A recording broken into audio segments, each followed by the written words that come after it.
बिस्मिल्लाहिर्रहमानिर्रहीम। अस्सलाम वालेकुम नाज़रीन, आप लाइव प्रोग्राम देख रहे हैं। मैं इमरान खान हूँ। ये सिचुएशन थी असेंबली में और उसके साथ हमने आपको कुछ मनाज़िर दिखाए कि कराची में एक स्टॉक एक्सचेंज की बिल्डिंग के ऊपर आज अटैक किया BLA के 4 दहशतगर्दों ने 8 मिनट के अंदर सफाया किया है। ये है प्रोफेशनलिज्म और ये है मुकाबला पाकिस्तानी फोर्सेस का करने का सलाहियत। अब मैं आपको ये इसलिए बता रहा हूँ कि 8 मिनट के अंदर जो कहानी ख़त्म हो गई, ज़रा थोड़ा सा सोचिए और इस एंगल पे सोच के देखिए कि अगर ये दहशतगर्द दाखिल हो जाते बिल्डिंग के अंदर और जो ये मिशन लेकर आए थे उसमें ये कामयाब हो जाते तो फिर क्या होता। कितनी खौफनाक चीज़ थी। आज मैंने देखा कि क्योंकि ये ऑपरेशन 8 मिनट में ख़त्म हो गया तो इसलिए अब हम इसके ऊपर ज़्यादा बात नहीं कर रहे, लेकिन अगर ये 8 मिनट में ख़त्म ना होता, वो लोग जहां पहुंचना चाहते थे वहां पहुंच जाते, तो अब तक क्या सूरत-ए-हाल होती, कितने निहत्ते लोग इनके कंट्रोल में होते और किस तरीके से ये अपनी मनमानी कर रहे होते और अपनी बात मनवाने की कोशिश कर रहे होते। ये सारा इंतहाई खौफनाक सिनेरियो हो सकता था अगर वहां पे मौजूद सिक्योरिटी एहलकार और पुलिस वाले फौरी तौर पर रद्द-ए-अमल ना देते और बहादुरी से इनका मुकाबला ना करते और इनको 8 मिनट के अंदर अंदर मार के ना गिरा देते थे। तो एक तो बड़ा ज़बरदस्त बहादुरी का मुजाहरा किया वहाँ पे मौजूद लोगों ने और एक बहुत बड़े साने और मुसीबत से पाकिस्तान को आज बचा लिया। लेकिन इनका मिशन बहुत खौफनाक था। जो सामान ये अपने साथ लेकर आए थे DG रेंजर्स के मुताबिक, उसमें खाने पीने की ऐसी अशिया थी कि ये यहाँ पे काफ़ी देर तक गुजारा कर सकते थे और ये यरगमाल बनाने की नीयत से आए थे। जो हथियार इनके पास हैं उन हथियारों का इस वक्त मुआयना किया जा रहा है और कुछ लोगों के बकौल या ऑफ द रिकॉर्ड भी तक चीज़ें सामने आ रही हैं, लेकिन गवर्नमेंट ही सही इसका मौक़िफ़ देगी कि इवन अमेरिकन हथियार तक ये लोग लेकर आए थे जिनको ये इस्तेमाल कर रहे थे। बलूचिस्तान में ये ट्रेनिंग करते हैं BLA वाले और अफ़गानिस्तान में जाके वहाँ से तरबियत हासिल करते हैं और फिर ये आकर पाकिस्तान में अटैक करते हैं। चीनी कॉन्सुलेट पर भी हमला इन लोगों ने किया था गुज़िश्ता साल। पर्ल कॉन्टीनेंटल पे गवादर में भी अटैक इन लोगों ने किया था। पिछले महीने 3 हमले सिक्योरिटी फोर्सेस पे इन्होंने किए हैं और ये लगातार हमले करते चले जा रहे हैं। इनके बराह रास्त लिंक्स जो हैं वो भारत के साथ हैं। असलम बलोच नामी इनका जो लीडर था वो अपना इलाज करवाने भी जब ज़ख्मी हुआ सिक्योरिटी फोर्सेस के साथ झड़प में, बाद में वो कंधार में मारा गया था, लेकिन वो अपना इलाज करवाने के लिए भारत गया था, इंडिया जाकर अपना इलाज करवा के आया था। तो इंडियंस इनको सर आंखों पर बैठाते हैं। अब ये वो लोग हैं जो पाकिस्तान के और पाकिस्तानी सालमियत के दुश्मन हैं। अब इन्हीं लोगों में से जो लोग इधर उधर हो जाते हैं या पकड़े जाते हैं या ट्रेनिंग करने के लिए अफगानिस्तान चले जाते हैं, उनकी एक मिसिंग पर्सन की लिस्ट बना के जो है वो हमारे ही कुछ दोस्त और कुछ लोग जो हैं वो यहाँ लिए फिरते हैं पाकिस्तान में और दबाव डालते हैं। इंडिया से फंडिंग आती है, यूरोप से फंडिंग आती है और उस फंडिंग को लेके वो दबाव डालते हैं, जोर डालते हैं, मिसिंग पर्सन छोड़ो छोड़ो। तो 4 मिसिंग पर्सन तो ये थे जो आज के हमले में मारे गए हैं। मैं ये नहीं कह रहा कि रियासत लोगों को गायब कर दे, लेकिन क्या आपको यकीन है कि रियासत नहीं किया है? ये लोग अफगानिस्तान में ट्रेनिंग लेने नहीं गए हुए और वहाँ से ट्रेनिंग लेने के बाद पाकिस्तान में आकर अटैक नहीं करते? ये सवालात अपनी जगह पे मौजूद हैं। तो हम चाहते हुए या ना चाहते हुए हम किसी ऐसे प्रोपेगेंडे का हिस्सा ना बने जो हमारे मुल्क के ख़िलाफ़ हो। ये चीज़ भी देखनी पड़ेगी। मेरे साथ जो मेहमान मौजूद हैं मैं उनका तारुफ आपको करवा देता हूँ, फिर हम बात करेंगे कि खान साहब से इस्तीफ़े का मुतालबा किया, नहायत संजीदा बात है और इस्तीफ़े का मुतालबा भी कर दिया और अपोजिशन की कुछ असेसमेंट्स भी हैं, वो आपके सामने रखता हूं मैं। मेरे साथ इस वक्त जो मेहमान मौजूद हैं, शर्मीला साहबा पाकिस्तान पीपल्स पार्टी से ज्वाइन कर रही हैं, हमें फिरदौस शमीम नकवी साहब पाकिस्तान तहरीक-ए-इंसाफ से ज्वाइन कर रहे हैं, हमें माइज़ा हमीद गुजर साहिबा PMLN से ज्वाइन कर रही हैं और जनरल रिटायर अमजद शुएब साहब आज के प्रोग्राम में हमारे साथ खसूसी तौर पर शिरकत कर रहे हैं। जनरल साहब बहुत शुक्रिया आपका। मैं इससे पहले कि पॉलिटिकल डिबेट पे जाऊं, पहले मुझे ये बताएं कि सर ये अब BLA का जिन बोतल से बाहर आ गया, लगातार अटैक्स कर रहा है और इंडिया के अंदर इंडियंस खुल के बोल रहे हैं, बार बार बोल रहे हैं कि पाकिस्तान में आपने जो इन्वेस्ट किया था वहाँ प्रॉक्सी वॉर जो है उसको बढ़ाइए, पाकिस्तान के हालात ख़राब कीजिए ताकि तवज्जो उस तरफ जाए। और उनको ये लगता है कि जो लद्दाख में उनको मार पड़ी है, जो नेपाल में उनके साथ हुआ, जो श्रीलंका उनके साथ कर रहा है, इस सारे के पीछे, उनकी हर नाकामी के पीछे पाकिस्तान है। तो पाकिस्तान को एंगेज करो, वहाँ दहशतगर्दी फैलाओ। और वो ये बरबला कह रहे हैं अपने TV चैनल्स पे और आपके सामने यहाँ पे वाकयात बढ़ रहे हैं। बिस्मिल्लाहिर्रहमानिर्रहीम। देखिए, इंडिया ने तो कभी भी इस चीज को छुपाया नहीं और बड़ा खुले बंदों में कहते रहे, हमेशा कहा। लेकिन आज हमारी हुकूमत ने पहली दफा इस चीज का इतराफ किया और हमारी हुकूमत ने पहली दफा नाम लिया कि भारत अपनी प्रॉक्सीज यूज कर रहे हैं पाकिस्तान में। अब ये चीज जो है ये हमें समझना चाहिए कि प्रॉक्सीज क्या है। बरामदा मुफ्ती बाहर बैठा है और उसकी जिंदगी, उसका सारा खाना पीना, रहना सहना, वो रॉ खर्चा उठाती है, सो उस बेचारे ने कुछ ना कुछ तो करके देना है। इसी तरह हरब्यार मरी वहां बैठा है, इसी तरह खान कल्लात है। फिर ये जो हमारे भाई मैंगल साहब रोज अपने मुतालबात की फहरिस्त लेके लहराते हैं, इनके भाई जावेद मैंगल हैं, वो BLA के अपने कमांडर हैं, वहां पे हैं, वो BLA चला रहे हैं। तो ये सारे हमारी सफों में भी कुछ मौजूद है और बाहर भी इनके मौजूद है और उनके सबके रोजगार चलते इसी तरह है कि वो इनको कुछ ना कुछ करते रहे। अब बात यह है कि बलूचिस्तान में चूंकि सरदारों का बड़ा होल्ड है, वो उसकी सारी बुनियादी वजह यह है कि बलूचिस्तान में दो तरह का एरिया है, एक A एरिया और दूसरा B एरिया। A एरिया तकरीबन 7% जहां पे पुलिस है, गवर्नमेंट कैडेट है, वहां पे डिप्टी कमिश्नर है, इसी है। लेकिन 93% एरिया वो है जो B एरिया है, जहां पे ना पुलिस का निजाम है और ना ही वहां पे कोई डिस्ट्रिक्ट मैनेजमेंट या एडमिनिस्ट्रेशन मौजूद है। वो सारा सरदारी निजाम के तहत चलता है और जो लेवीज बनाई जाती हैं, जिनको गवर्नमेंट रखती है, खर्चा उनका गवर्नमेंट उठाती है, उनको तनख्वाह देती है, वो सरदार अपनी प्राइवेट आर्मी की तरह यूज करते हैं, क्योंकि उनको उनमें भर्ती वही लोग होते हैं जिनको सरदार लेके जाते हैं। नतीजा ये कि वहां के ऊपर इन सरदारों का होल्ड इतना ज्यादा है कि ये बाहर बैठे भी कुछ ना कुछ एलिमेंट्स को इंस्टिगेट करके तो इस्तेमाल करते रहते हैं। अब ये तो हुकूमत को एक तरफ हो गया कि हुकूमत का काम है कि जनाब इस B एरिया को कन्वर्ट करना शुरू करें A एरिया में, ताकि इन इलाकों में गवर्नमेंट की रिट मौजूद हो। दूसरी तरफ ये है कि हमें खुल के भारत का इस मामले में जो जिस तरह का वो प्रोपेगेंडा पाकिस्तान के खिलाफ कर रहा है कि जी पाकिस्तान एक टेररिस्ट कंट्री है और टेररिज्म करवाते हैं और हमारे यहाँ टेररिज्म करवा के तो उसने तबाही फेरी, वो आपको बड़ा खुल के उसका मुकाबला करना, उसका चेहरा बेनकाब करना है। और वो इस तरह है कि 3 या 4 दिन पहले अमेरिका के स्टेट डिपार्टमेंट ने टेररिज्म के ऊपर अपनी एनुअल रिपोर्ट छापी, जिसमें उन्होंने पाकिस्तान का भी जिक्र किया और पाकिस्तान के ऊपर जो पैराग्राफ लिखे हुए हैं उसमें कहा गया कि पाकिस्तान के अंदर सेफ है। हमारे फॉरेन ऑफिस ने सिर्फ इतना कहा कि जी हमें बड़ी मायूसी भी है। भाई ये मायूसी की बात नहीं है, तो आपको उसके ऊपर कूद पड़ना चाहिए था। ये वो चीज है जो पार्लियामेंट में डिबेट होनी चाहिए ताकि अमेरिका को उसका चेहरा दिखाया जाए। उसमें हमारे लोगों को पूछना चाहिए था कि जो सेफ हेवन्स जहां से उठ के पाकिस्तान में हमले होते हैं और वो अमेरिका के नाक के नीचे, वहां नेटो है, वहां अमेरिका है, इतना बड़ा सेटअप है, क्या उनको पता नहीं है? तो उसका जिक्र कौन करेगा? ये सारी ट्रेनिंग वहां पे होती है। अभी कुछ दिन पहले ही BLA के हेडक्वार्टर पे वहां हमला हुआ है। उससे पहले हमारे ये जब करजई वहां पे सदर था तो करजई को हमने कन्फ्रंट किया। करजई के पैलेस के साथ बरामदा मुफ्ती रहता था उसके गेस्ट हाउस में, और जब हमने उसकी तस्वीरें दिखाई तो फिर उन्होंने उसको शिफ्ट किया बाहर।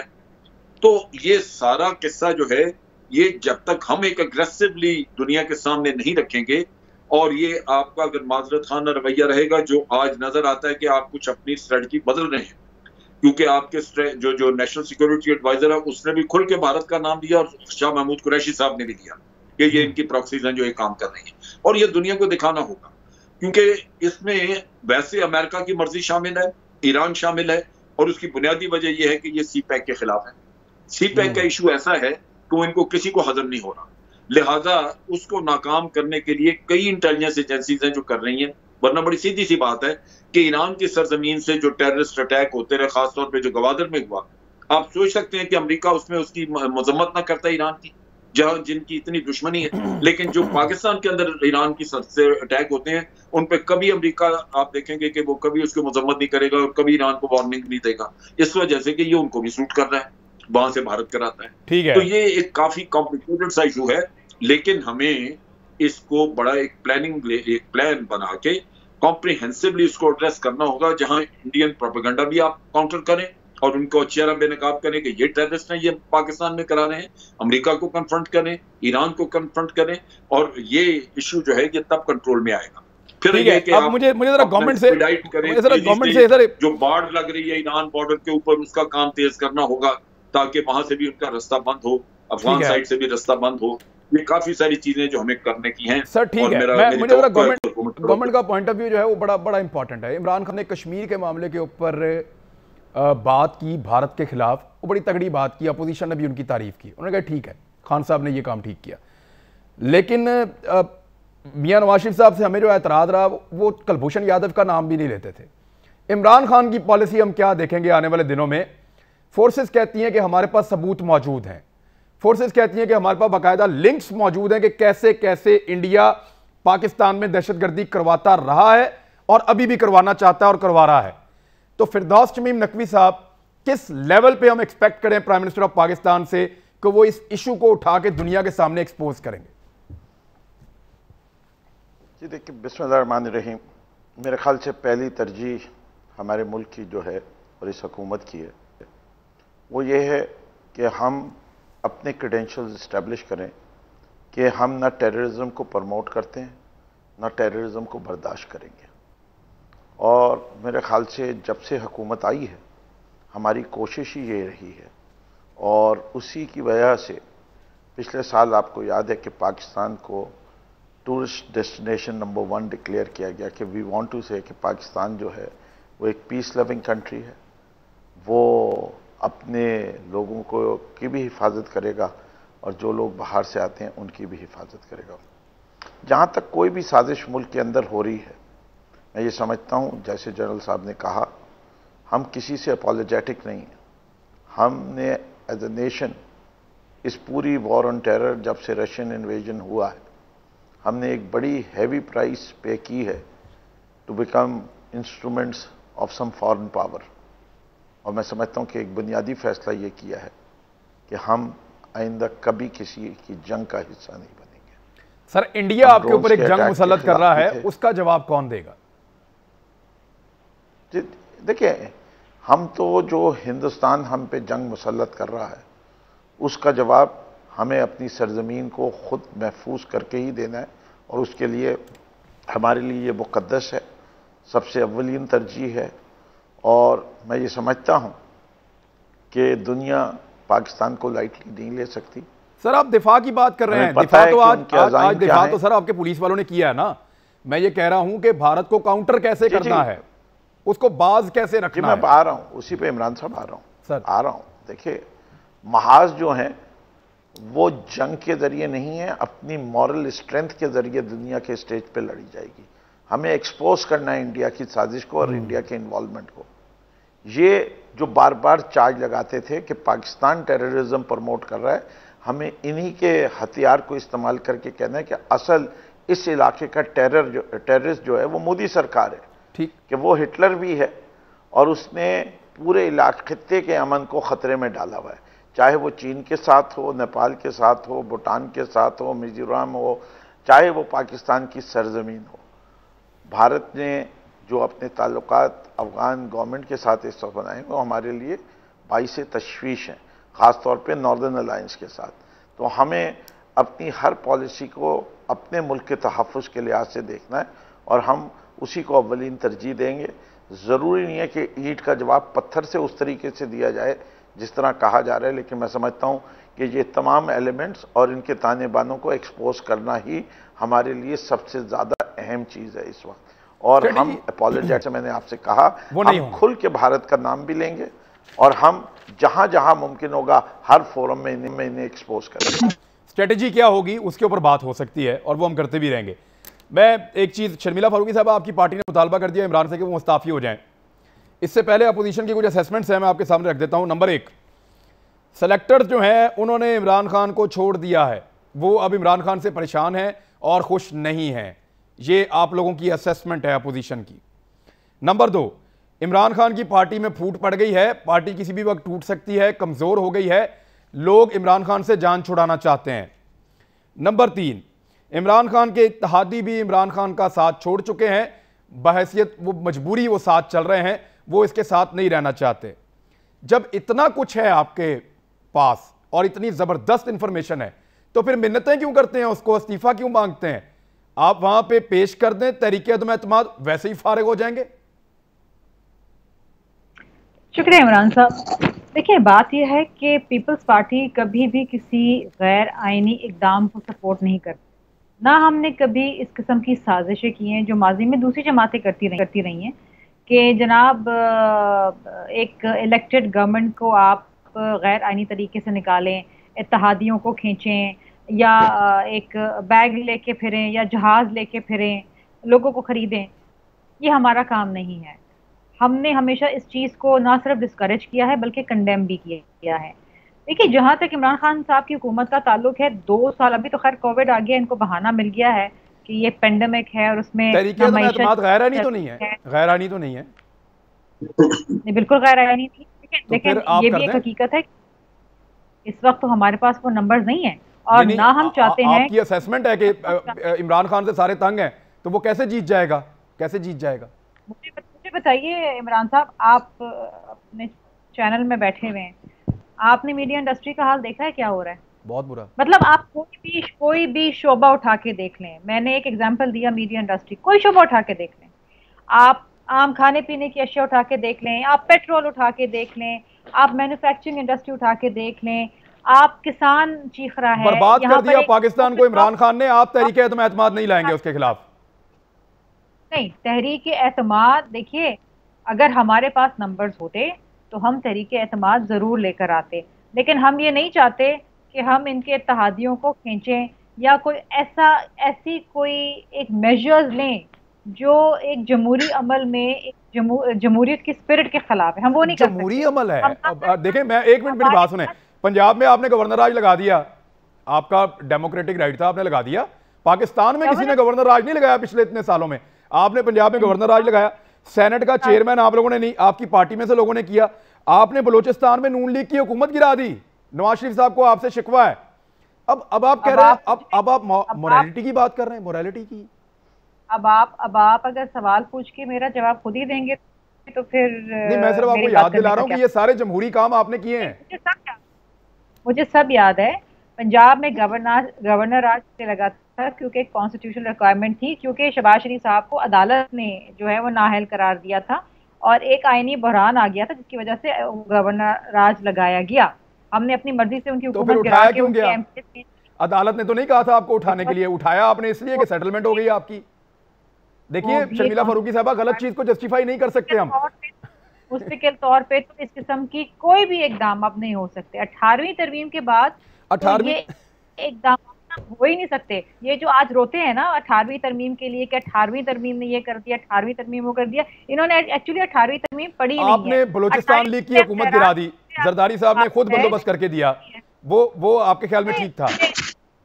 ये आपके मेरा ख्याल है कि कुछ ऐसे मफरूजों पे आप बात कर रहे हैं जो हकायक। पीपल्स पार्टी ने माफी मांगी है उसके ऊपर, उन्होंने कहा हमें अफसोस है, हमें ये नहीं करना चाहिए था। ये थोड़े दिन पहले गिराई है आपने, 2 साल पहले। पार्टी ने ऐसा कोई काम किया है ना, पीपल्स पार्टी ने इस पे माफी मांगी है। Let me be very categoric about this. लेकिन जो आपका पहला सवाल है जिसका जवाब आपने मुझे मुकम्मल नहीं करने दिया, मुझे आप ये बताइए कि कौन सा ऐसा शोबा है जिसके अंदर इमरान खान साहब की हुकूमत परफॉर्म कर रही है? तो इसीलिए तो कह रहा हूं तहरीक एतमाद ले आए इसके खिलाफ। देखिए, तहरीक एतमाद लाने की शायद हमें जरूरत ना भी पड़े। जो इनके सेलेक्टर्स है ना, वो जिस तरीके से आगे बढ़ रहे हैं, वो गैर आईनी होगा ना, वो गैर आईनी होगा, गैर जमहूरी होगा। अब सेलेक्टर हटाएंगे तो गैर आईनी गैर जमहूरी होगा, आप जमहूरी तरीके से हटा दें। ये जो एशाइये होते हैं ना, ये बजट पास करने के बाद होते हैं। इनको मजबूरन ये एशाइये बजट पास करने से पहले करने पड़े, उसमें भी इनके एतादी नहीं आते। मसला पता है क्या है इसके साथ? ये है कि सियासी मुखालफिन के खिलाफ तो खैर जो इनकी एक रवायत है कि जी मुंह खोला तो नैब का नोटिस आ जाता है, लेकिन इनके जो अपने इत्तेहादी हैं वो इनसे ना लाएं। अब आज मैं अभी 8 बजे के प्रोग्राम में फहमीदा मिर्जा साहिबा को सुन रही थी, वो ये कह रही थी कि जनाब बात ये है कि जो इनका रवैया है और जो हमारे मसाइल हैं वो सुनने को तैयार ही नहीं है। बाकी जो इनके इत्तेहादी इनके एशाइये में चले भी गए बेचारे खाना खाने के लिए, वो कहते जी हमारी मुलाकात ही नहीं हुई इमरान खान साहब से। तो ये तो इनका रवैया अपने इत्तेहादियों के साथ है। ऑपोजिशन को तो बहुत दूर छोड़ दें, वो तो किसी खाते में ही नहीं आते। और इनका मसला पता है क्या? इनका मसला ये है कि कहता है ना कि आपकी नाअहली होती है लेकिन आपकी नीयत होती है कि आप सही सिमत में जाएं, आप दुरुस्ती करें। इनकी नीयत भी नहीं है, ये करना भी नहीं चाहते। इनके सामने पेट्रोल माफिया है जनाब, वो पेट्रोल माफिया खुद बन के बैठे हुए। जिनके ऊपर इन्होंने जुर्माना लगाया उन्हीं को शर्मिला फारूकी साहब, मुझे क्विकली ब्रेक पे जाना है, लेकिन मैं एक चीज मैं गुजारिश करूंगा, इतने बुरे हैं ये, इतने बुरे हैं ये, लेकिन इनको हटाना नहीं आपने। आप ये मुझे समझ नहीं आती, मेरी समझ से बाहर है। आप कहते हैं इमरान खान इंतहाई बुरा आदमी है, वो इक्तदार छोड़ के इस्तीफा देकर चला जाए। आपके पास एक जमहूरी तरीका है कि आप तहरीक-ए-एतमाद लेके आए, आपको पूरा यकीन है कि इमरान खान के साथी उसको वोट नहीं करेंगे, उसको अकेला छोड़ देंगे, वो फारिग हो जाएगा, फिर भी आप उससे जान नहीं छुड़ाते। ये मुझे समझ नहीं आ रही बात की। मैं पीएमएलएन भी ये कहती हूँ, उनसे पूछना ब्रेक के बाद।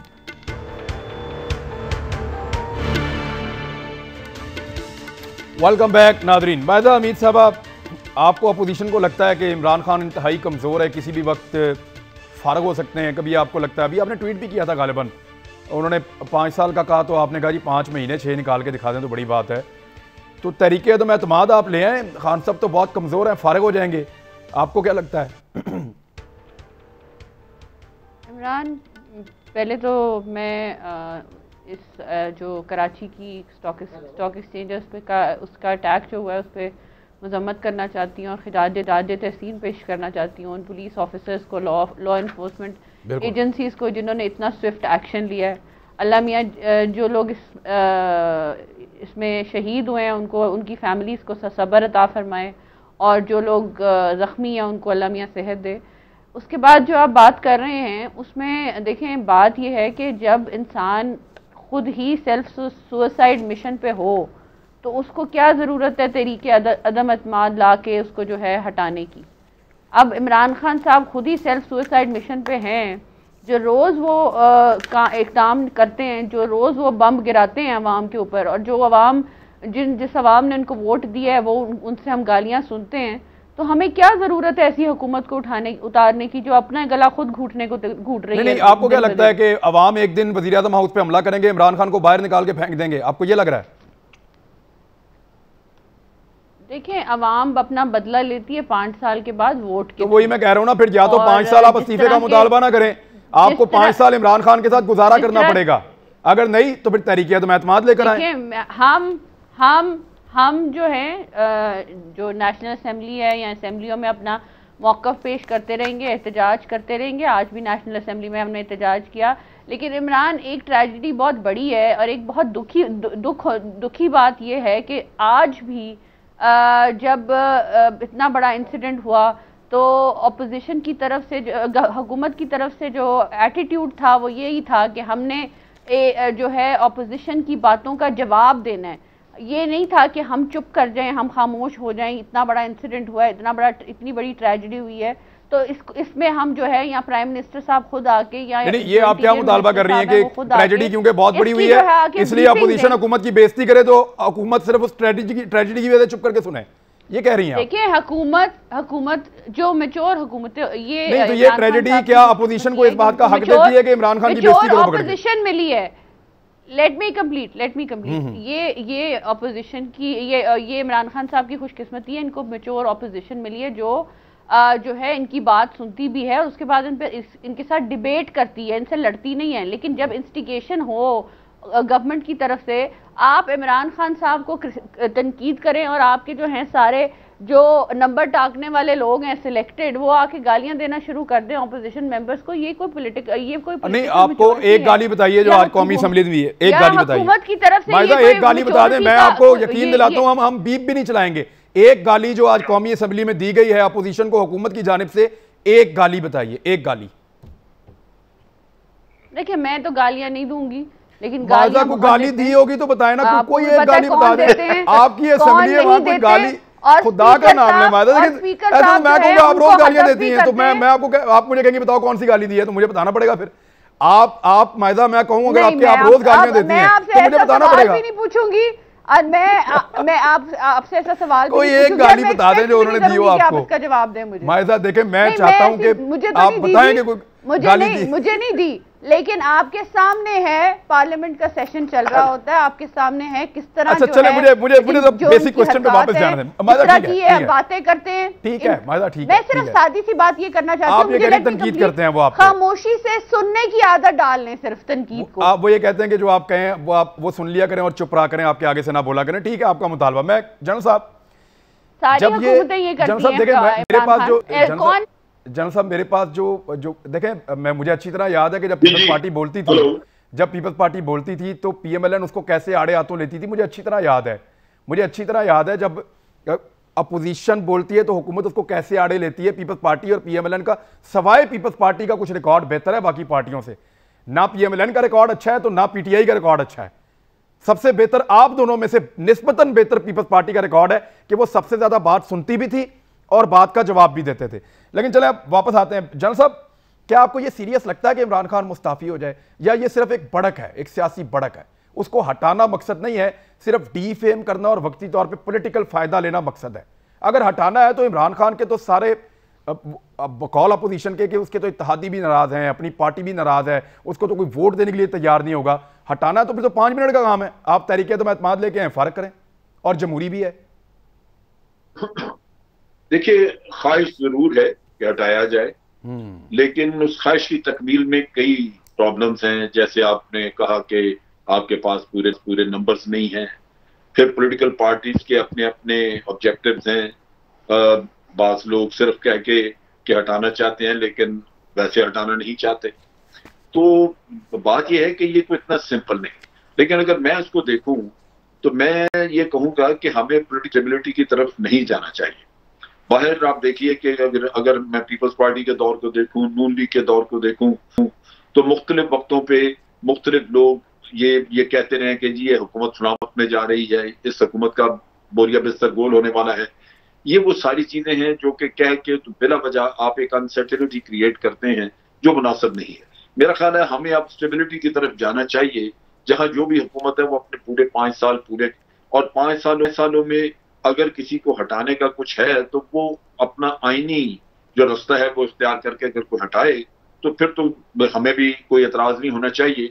लेकिन आइन से हटके या साजिशें करके अगर किसी को, जो कि हमारी 90 की सियासत रही है कि बावजूद इसके कि मैदान में 2 ही पार्टियां होती थी लेकिन एक दूसरे के खिलाफ ये जोड़ तोड़ करती थी, उससे इंस्टेबिलिटी रही और ये गैर जमहूरी सा माहौल पैदा हो जाता है। मैं बड़ा आपसे वाज़ेह बात करूं कि अगर आज हम इमरान खान को किसी न किसी तरह निकाल दें तो आपका क्या ख्याल है कि वो जब बाहर आएगा तो आके अगली हुकूमत को अमन से बैठने देगा? वो भी वही कुछ करेगा वो जो इन सबसे बड़ी मुसीबत है खान साहब, तो इन सबसे बड़ी मुसीबत है। इतना बड़ी स्टेबिलिटी, क्या हुकूमतें इसी तरह ही चलेगी? वो फिर मेरा ख्याल मुनासिब नहीं है।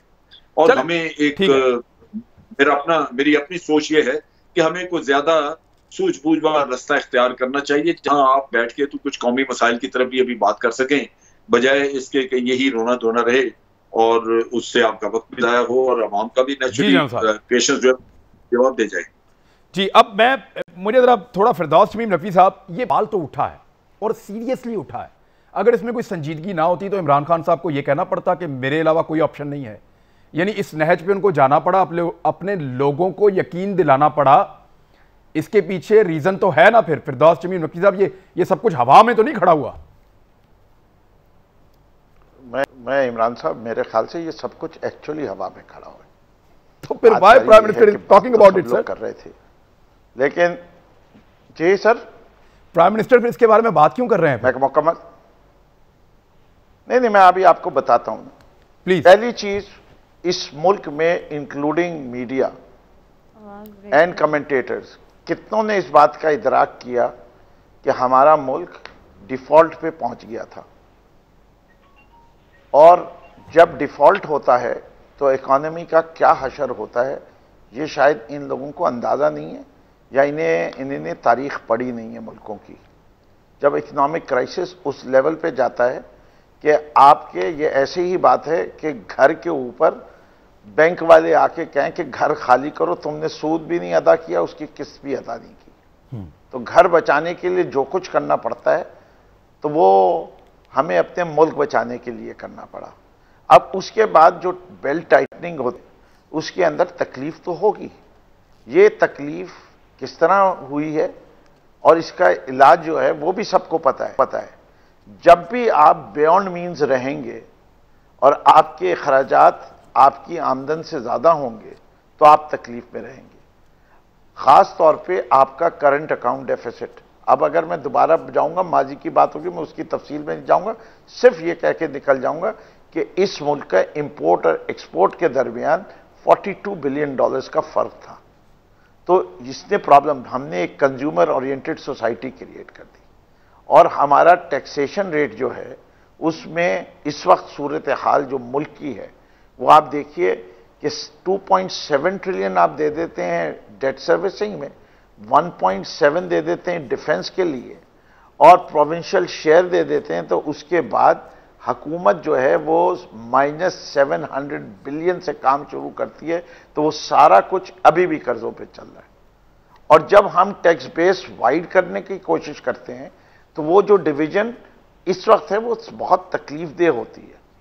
जहां तक ताल्लुक है कि इन्हीं ने किस तरीके से रवैया रखा हुआ है, कश्मीर से ज्यादा अहम मसला नहीं था। कश्मीर के ऊपर सदर साहब ने आके तकरीर करनी थी, आप उसकी फुटेज निकाल लीजिए कि क्या सूरत हाल इन्हीं ऐवान की बनाई हुई थी सदर की तकरीर में।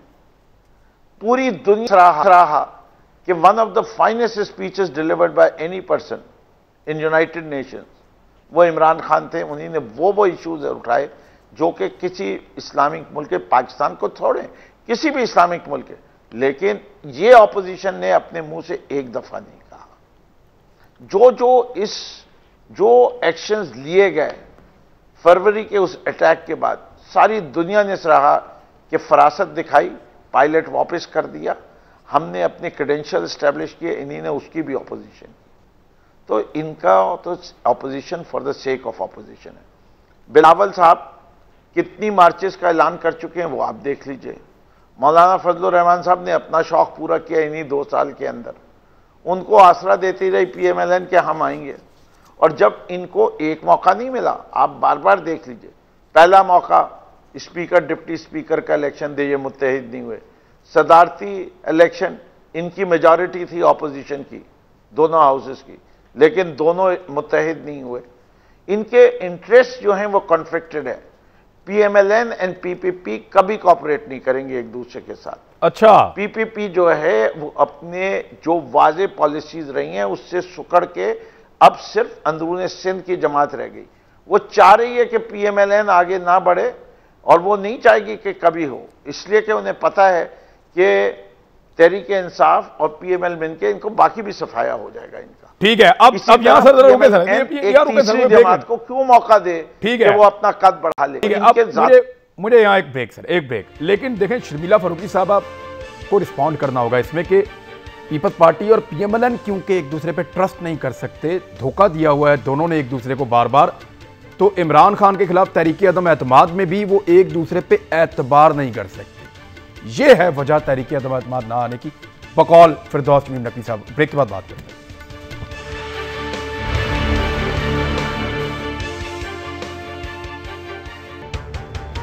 वेलकम बैक नाजरीन।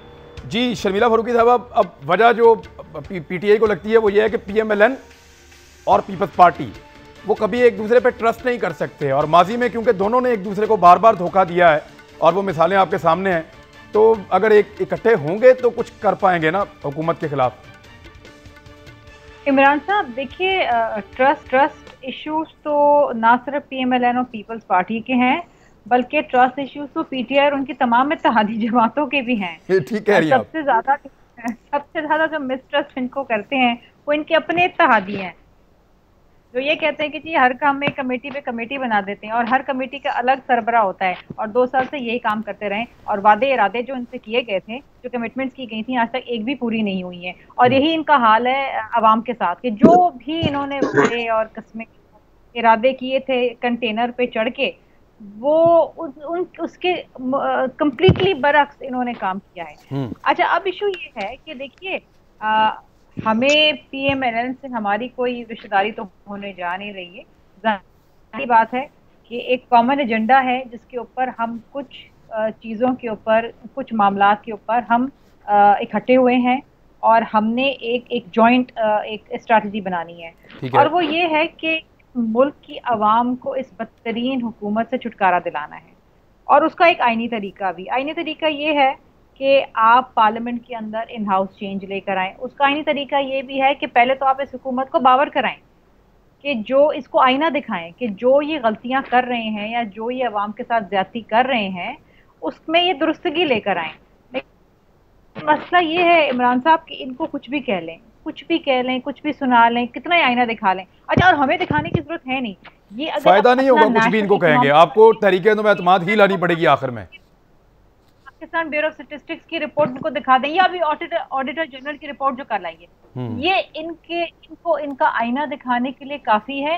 लेकिन अनफॉर्चुनेटली ये उससे भी शर्मिंदा नहीं होते हैं। इतनी हट धर्मी है, इतनी घमंड, आपके दिखा दे और इतने नहीं, हमें दिखाने की जरूरत नहीं, ये आपकी बनाई हुई रिपोर्ट्स हैं। State bank of Pakistan, national economic survey आप बनाते हैं, पाकिस्तान ब्यूरो ऑफ स्टैटिस्टिक्स आपकी है, ये हमने नहीं बनाई है। ये PMLN या पीपल्स पार्टी घर से बना के नहीं लेकर आए, हमारी रिसर्च टीम में नहीं बनाई है, ये आपके लिए। लेकिन यही तो बात है ना, उसको पढ़ें और पढ़ के अपना तजिया खुद करें कि जनाब आप किधर पहुंचे हैं। वैसे मैं एक क्विक राउंड जरा पेट्रोल के ऊपर हो जाए शर्मिला, पेट्रोल के ऊपर एक क्विक राउंड। जब पेट्रोल सस्ता किया तो मिला, अब महंगा किया तो धड़ाधड़ मिल रहा है। अब मैं शर्मिला आप ही से शुरू करते हैं, पेट्रोल पे अपनी राय दे दें क्विकली। पेट्रोल रातों रात महंगा हुआ, ना ओगरा ने रेकमेंड किया, ना उसकी रिकमेंडेशन है, और अगर रिकमेंडेशन आती हुई तो 1 महीना लगता है, और रातों रात मुयस्सर भी हो गया हर पेट्रोल पंप पे खुला वाफर। रातों रात, मतलब मुल्क की तारीख में इतना बड़ा जंप। और आपको याद है कि ये हफीज शेख साहब कहते थे बैठ के कि जी अगर पेट्रोल महंगा भी हो गया तो हम अपने टैक्सेस कम कर देंगे, हम पेट्रोलियम डेवलपमेंट कर देंगे, लेकिन आवाम पे बोझ नहीं आने देंगे। सब झूठ, मतलब इतनी महारत, ये ज्यादती हुई है। Sharmila you are right. मुझे जरा PMLN का मौके लेने दें। मायजा, पेट्रोल की कीमत में इजाफा बहुत बड़ी ज्यादती है, अपोजिशन क्या कर रही है इसके ऊपर प्रैक्टिकली? मैं प्रैक्टिकली कह रहा हूं, प्रैक्टिकली कोरोना वायरस के दरमियान में सड़कों पे तो आ नहीं सकते इमरान। हाँ ये नहीं हो सकता, ठीक है, मैं सॉरी, वायरस मेरे दिमाग से निकल गया था। और PTI पीपल्स पार्टी और PTI जो है वो, अब पीपल्स पार्टी और PMLN जो है वो एहतजाज करती रही। आज आपने पार्लियामेंट में भी अदालत में जाए इनके खिलाफ, आप कोर्ट में क्यों नहीं चले जाते, अदालत में चले के पास।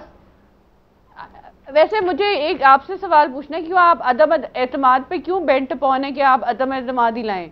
एक बंदा आपको अच्छा ही नहीं लगता तो फारग करें उसको। सुन ले ना, जब एक पॉलिटिकल पार्टी खुदकुशी करना चाह रही है, आप अपने आप को छुरा मारना चाह रहे हैं, मैं अल्लाह माफी दे आपको छुरा मार के क्यों कातिल नहीं, लेकिन वो आपको छुरी दिखा दिखा के 5 साल पूरे निकाल लेने उसने। आप मुझे ये आप यकीन रखें। मैं आपको देखें इमरान खान साहब की आप कल या परसों की अशाइये की स्टेटमेंट सुन लें। इनसिक्योरिटी इतनी है, उनको अपने पे इत्मीनान नहीं है। वो कह रहे हैं कि मैं सिर्फ एक ही चॉइस रह गया हूं, मेरे अलावा कोई चॉइस ही नहीं है।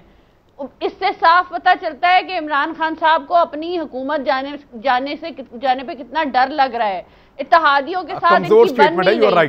बजट जो ये लाए, बजट जो लाए हैं वो उस पे वो अवाम पे बम गिराया। आप एक बंदे, आज कोविड है, मास्क पहन के मेरी रिक्वेस्ट है, आज सिर्फ अपने जो आपका है ये यहाँ से निकल के बाहर सड़क पे चले जाएं और यहाँ पे किसी से पूछ लें कि क्या इमरान खान साहब क्या किस तरह परफॉर्म कर रहे हैं, आपको जवाब मिल जाएगा। इस दफा ना मैं इस दफा ना हम बाहर निकल नहीं पाए कोरोना वायरस की वजह से, लेकिन आप यकीन करें पिछले 15 साल हम और सुने ना मेरी बात सुने, पिछले 15 साल हर बजट पे सुने, पिछले 15 साल हर बजट पे निकलते रहे। परवेज मुशर्रफ के दौर में इस कौम ने बजट रिजेक्ट किए, यूसुफ रज़ा गिलानी साहब के दौर में रिजेक्ट किए, नवाज शरीफ साहब के दौर में रिजेक्ट किए और इमरान खान के दौर में भी रिजेक्ट किए। ये लोग कभी बजट से खुश नहीं होते, किसी का भी दौर हो। तो मैं आपको पहले वैसे ही बता देता हूं कि लोग बाहर खुश नहीं होंगे। मैं आपसे एग्री करता हूं, मुत्तफिक हूं आपसे। नहीं इमरान, एक मिनट मुझे ये बताएं कि पिछले दौरों में छोड़ देना, आप भी आज पिछले दौरों की तरह बात करें जिस तरह PTI का मेंबर करता है। ये तो नया पाकिस्तान है, ये सुनामी लेके आने लगे थे, ये 1 लाख नौकरियां देने लगे थे, 50 लाख घर देने लगे थे। ये तो कह, और इन्होंने उसकी जगह क्या किया कि पेट्रोल का बम बेड़ा किया, इसलिए तो कह रहा हूं निकालें इसको बाहर। मैं माफिया किया मायजा, यही तो आपको कह रहा हूं कि जो इतना बेड़ा कर दिया वो आगे क्या करेंगे।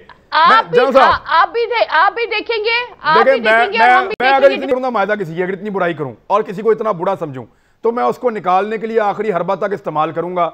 मैं कम से कम तरीके तो मैं एतमाद तो लेकर आऊंगा, आप वो भी नहीं लेकर आते, बुरा भी बहुत कह रहे हैं। मेरी समझ से बाहर है कि आप लोग खड़े। जनरल साहब, ये पेट्रोल वाले मामले में हुकूमत ने किया क्या असर लोगों के साथ, और अजीबोगरीब आदादोशुमार दे रहे हैं जनाब के वो पाकिस्तान में इंडिया से भी सस्ता है, चाइना से भी सस्ता है, बांग्लादेश से भी सस्ता है। वो सर वो GDP के साथ आप देखते हैं चीज़ों को, आप ये देखते हैं पर कैपिटा इनकम क्या है लोगों की, आपको बहुत सारे फैक्टर्स देखकर फिर फैसला करना पड़ता है, डॉलर प्राइस और बहुत सारी चीज़ें। ऐसे ही नहीं आप कहते थे हवा में कि हमारे यहाँ पे ज़्यादा सस्ता है। जनरल साहब, योर टेक। ये मेरा ख्याल गलत बयानी थी कि हमारे यहाँ सबसे सस्ता है, वो मेरा ख्याल है शायद उसकी दुरुस्तगी कर दी गई हो, क्योंकि ये दुरुस्त नहीं है। ये बात गलत थी कि हमारा सबसे सस्ता है। अब इसमें जो देखने की बात थी वो ये थी कि क्या हुकूमत की ये जिम्मेदारी नहीं थी कि जब सस्ता किया तो उस वक्त भी इसकी इम्प्लीमेंटेशन होती, और जब महंगा किया तो फिर कम से कम वो उसके लिए कुछ दरमियान में होता। अमूमन हर महीने की पहली को, यकम को, ये एक महीने का होता है पीरियड जिसमें आप लेके रेट्स वगैरह और उसके एवरेज निकाल के अगले महीने की यकम को करते हैं। ये एक सेकंड रुके, मुझे फिरदौस मुझे चंद सेकंड में आप ये बताएं कि ये 4 दिन पहले क्यों किया? 4 दिन बताया 4 दिन पहले क्यों किया? मैं उसको तो बड़ी लॉजिक है, जनरल साहब कंप्लीट कर ले, मैं बता दूंगा। सर जल्दी मुकम्मल करना, 20 सेकंड है हमारे पास। 4 दिन पहले क्यों किया? अच्छा जी, देखिए बड़ी सीधी सी बात है।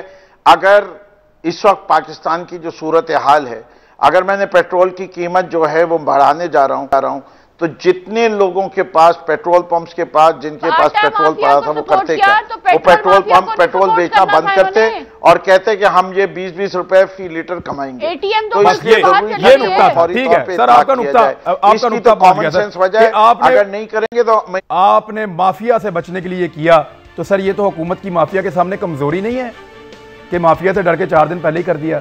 ऐसी तैसी इस माफिया की सर, आप हुकूमत में इनको दबाएं, इनके गले पे ऊपर गोडा रखें, अंगूठा रखें और इनसे कहें कि जैसे कह रहे हैं वैसे बेचना है। देखें, रेट ऑफ द गवर्नमेंट तो यही है। गौर कीजिएगा। अल्लाह हाफिज़।